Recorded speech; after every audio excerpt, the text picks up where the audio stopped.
জয় রাধে রাধে। আমি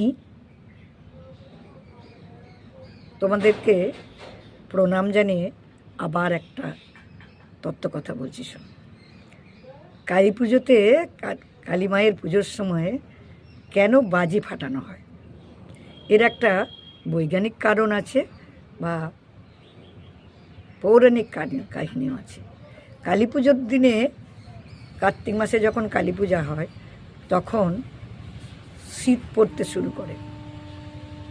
সেই শীতের সময় বিষধর সর্পকুল, বিভিন্ন বিষাক্ত জন্তু, ছোট ছোট সরীসৃপ প্রাণীরা তারা গর্তে চলে যায়। এই বাজিটা ফাটিয়ে তাদের গর্তে যাওয়ার পথটাকে আরও পরিষ্কার করে দেওয়া হয়, যাতে মানুষের কোনো ক্ষতি করতে না পারে। তার কারণ শীতের ঘুমে ওরা তাড়াতাড়ি যাতে যায়, তার জন্যে জোর করে বাজি ফুটিয়ে এটা করা হয়।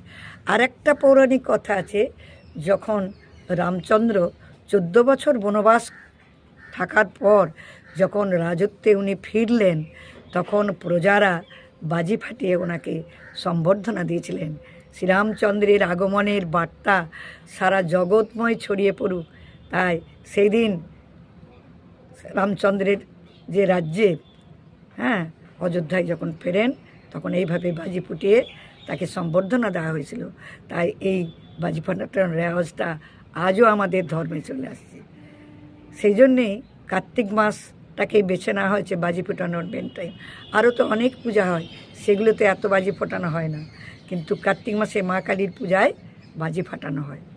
তাই এই বাজি ফাটানোর দুটি কারণ, একটি সরীসৃপ প্রাণী বিষধর সর্পদিকে গর্তে পৌঁছে দেওয়ার জন্য, আর একটা রামচন্দ্র বনবাস থেকে যখন ফিরে এসেছিলেন, সেই শুভ দিনে এই বাজি ফাটানো হয়েছিল।